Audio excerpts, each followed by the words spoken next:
Hello welcome you all in my channel concept guru ਏ ਤੇ ਮੈਂ ਹਾਂ ਤੁਹਾਡਾ ਹੋਸਟ ਅਸ਼ਵਨੀ ਕੁਮਾਰ। ਪਿਆਰੇ ਵਿਦਿਆਰਥੀਓ, BA 5ਵੇਂ ਸਮੈਸਟਰ ਪੋਲੀਟੀਕਲ ਸਾਇੰਸ ਦੇ ਬਹੁਤ ਇੰਪਾਰਟੈਂਟ ਕੁਐਸਚਨ ਦੇ ਨਾਲ ਆਪਾਂ ਡਿਸਕਸ ਕਰਨ ਜਾ ਰਹੇ ਹਾਂ। ਕੁਐਸਚਨ ਹੈਗਾ UK ਯੂਨੀਟੇਰੀ ਫੀਚਰਸ।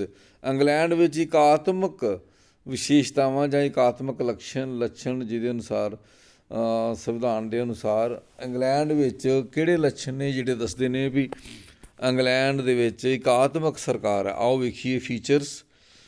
ਸੋ UK ਯੂਨੀਟੇਰੀ ਫੀਚਰਸ ਜਿਹੜੇ ਨੇ ਇੰਗਲੈਂਡ ਦੇ ਦੱਸਦੇ ਨੇ ਬਈ ਇਹ ਇੱਕ ਇਕਾਤਮਕ ਦੇਸ਼ ਹੈ।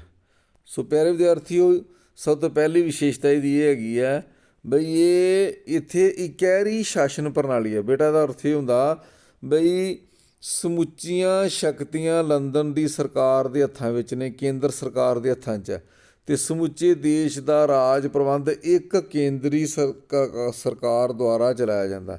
ਇੱਕੋ ਹੀ ਕੇਂਦਰੀ ਸਰਕਾਰ ਸਾਰੇ ਦੇਸ਼ ਦਾ ਰਾਜ ਪ੍ਰਬੰਧ ਚਲਾਉਂਦੀ ਹੈ। ਸਭ ਤੋਂ ਪਹਿਲੀ ਵਿਸ਼ੇਸ਼ਤਾ ਇਹਦੀ ਇਹੋ ਹੀ ਹੈ ਬਈ ਇਕੱਲੀ ਕੇਂਦਰ ਦੀ ਸਰਕਾਰ ਚਲਾਉਂਦੀ ਹੈ। ਕੇਂਦਰੀ ਪਾਰਲੀਮੈਂਟ ਦੁਆਰਾ ਪਾਸ ਕੀਤੇ ਗਏ ਕਾਨੂੰਨ ਸਮੁੱਚੇ ਦੇਸ਼ 'ਤੇ ਲਾਗੂ ਹੁੰਦੇ ਨੇ। ਠੀਕ ਹੈ, ਬਰਤਾਨੀਆ ਹਰੇਕ ਨਾਗਰਿਕ ਪਾਰਲੀਮੈਂਟ ਦੁਆਰਾ ਪਾਸ ਕਾਨੂੰਨ ਲਾਗੂ ਕਾਨੂੰਨ ਨੂੰ ਜਿਹੜਾ ਵਾ ਉਹਦਾ ਫਰਜ਼ ਬਣਦਾ ਕਿ ਉਹ ਉਸ ਕਾਨੂੰਨ ਦੇ ਨੂੰ ਮੰਨਣ ਲਈ ਪਾਬੰਦ ਹੋਵੇ। ਸੋ ਇਕਹਿਰੀ ਸ਼ਾਸਨ ਪ੍ਰਣਾਲੀ ਹੈ, ਸਿੰਗਲ ਐਡਮਿਨਿਸਟ੍ਰੇਸ਼ਨ ਹੈ। ਪਹਿਲੀ ਵਿਸ਼ੇਸ਼ਤਾ ਵਾ ਇਕਾਤਮਕ ਸਰਕਾਰ ਦੀ ਇੰਗਲੈਂਡ ਵਿੱਚ। ਦੂਜੀ ਹੈ ਵਿਸ਼ਿਆਂ ਦੀ ਵੰਡ ਦੀ ਅਣਹੋਂਦ, ਐਬਸੈਂਸ ਹੈ।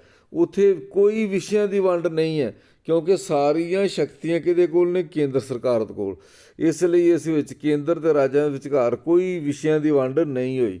ਠੀਕ ਹੈ, ਇਸ ਤੋਂ ਬਾਅਦ ਬਰਤਾਨੀਆ ਵਿੱਚ ਕਿਉਂਕਿ ਇਕਾਤਮਕ ਪ੍ਰਣਾਲੀ ਦੀ ਸਰਕਾਰ ਹੈ, ਇਸ ਲਈ ਵਿਸ਼ਿਆਂ ਦੀ ਵੰਡ ਦੀ ਅਣਹੋਂਦ ਹੈ ਅਤੇ ਰਾਜ ਪ੍ਰਬੰਧ ਚਲਾਉਣ ਲਈ ਸੰਬੰਧਿਤ ਸਾਰੇ ਵਿਸ਼ੇ ਇੱਕ ਕੇਂਦਰੀ ਸਰਕਾਰ ਦੇ ਕੋਲ ਹੀ ਦੇ ਕੰਟਰੋਲ ਅਧੀਨ ਹੈ।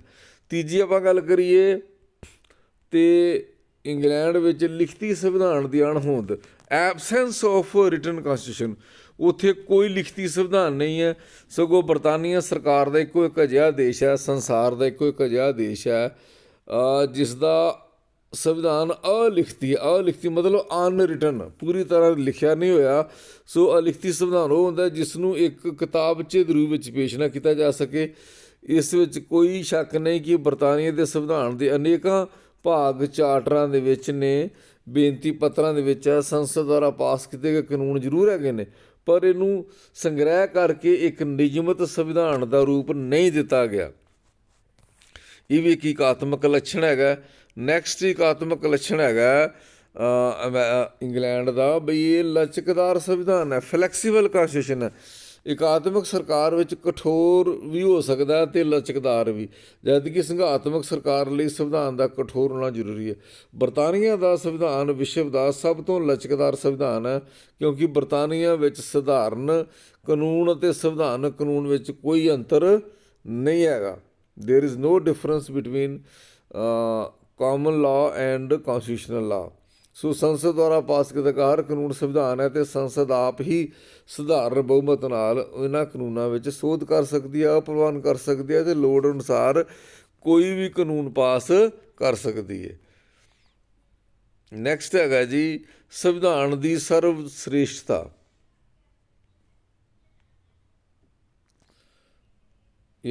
ਸੰਸਦ ਦੀ ਸਰਵ ਸ੍ਰੇਸ਼ਟਤਾ, ਸੁਪਰੀਮੇਸੀ ਆਫ ਪਾਰਲੀਮੈਂਟ। ਬਰਤਾਨੀਆ ਦੇ ਵਿੱਚ ਸੰਸਦ ਦੀ ਸਰਵ ਸ੍ਰੇਸ਼ਟਤਾ ਪਾਈ ਜਾਂਦੀ ਹੈ। ਇਕਾਤਮਕ ਸਰਕਾਰ ਦੀ ਮੁੱਖ ਵਿਸ਼ੇਸ਼ਤਾ ਹੈ ਕਿਉਂਕਿ ਇਕਾਤਮਕ ਸਰਕਾਰ ਵਿੱਚ ਸਮੁੱਚੀਆਂ ਵਿਧਾਨਕੀ ਸ਼ਕਤੀਆਂ ਇੱਕ ਸੰਸਦ ਕੋਲ ਹੁੰਦੀਆਂ ਨੇ ਅਤੇ ਉਸ ਦੁਆਰਾ ਪਾਸ ਕੀਤੇ ਗਏ ਕਾਨੂੰਨ ਦੇ ਸਾਰੇ ਦੇਸ਼ 'ਤੇ ਲਾਗੂ ਹੁੰਦਾ ਵਾ। ਇਸ ਕਰਕੇ ਇਸ ਤਰ੍ਹਾਂ ਸਾਰੇ ਦੇਸ਼ ਵਿੱਚ ਇੱਕ ਹੀ ਕਾਨੂੰਨ ਪਾਇਆ ਜਾਂਦਾ ਅਤੇ ਇਸ ਕਰਕੇ ਜਿਹੜਾ ਸੰਸਦ ਦੁਆਰਾ ਪਾਸ ਕੀਤਾ ਗਿਆ ਬਿੱਲ ਸਾਰੇ ਦੇਸ਼ 'ਤੇ ਲਾਗੂ ਹੁੰਦਾ ਅਤੇ ਸੰਸਦ ਹੀ ਸਰਵਉੱਚ ਹੈ ਇੰਗਲੈਂਡ ਵਿੱਚ। ਨੈਕਸਟ ਹੈਗਾ ਸਥਾਨਕ ਸਰਕਾਰਾਂ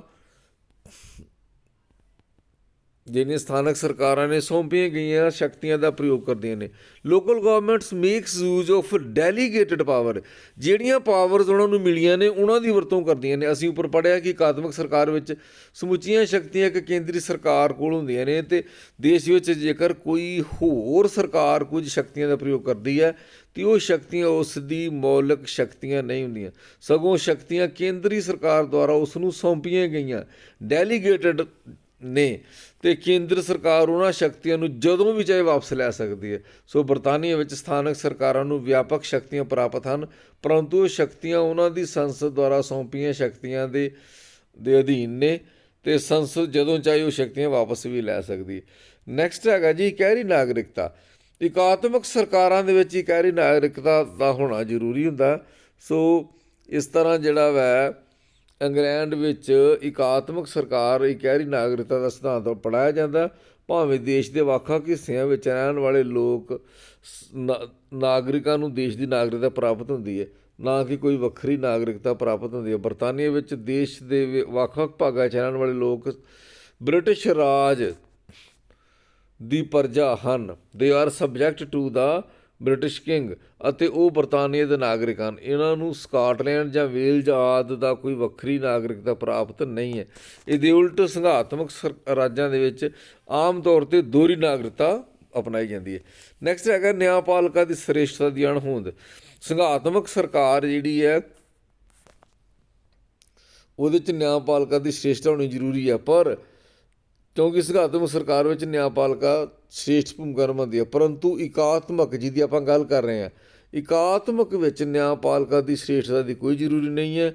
ਬਰਤਾਨੀਆ ਵਿੱਚ ਨਿਆਂਪਾਲਿਕਾ ਦੀ ਸ੍ਰੇਸ਼ਟਤਾ ਦੀ ਅਣਹੋਂਦ ਹੈ, ਮਤਲਬ ਐਬਸੈਂਸ ਆਫ ਸੁਪਰੀਮੇਸੀ ਆਫ ਪਾਵਰ ਹੈਗਾ। ਇੰਗਲੈਂਡ ਵਿੱਚ ਉੱਥੇ ਕੋਈ ਸ੍ਰੇਸ਼ਟਤਾ ਨਹੀਂ ਹੈ, ਸਗੋਂ ਬਦਲੇ ਵਿੱਚ ਬਰਤਾਨੀਆ ਵਿੱਚ ਸੰਸਦ ਦੀ ਸ੍ਰੇਸ਼ਟਤਾ ਪਾਈ ਜਾਂਦੀ। ਸੰਸਦ ਸ੍ਰੇਸ਼ਟ ਹੈ, ਨਾ ਕਿ ਨਿਆਂਪਾਲਿਕਾ।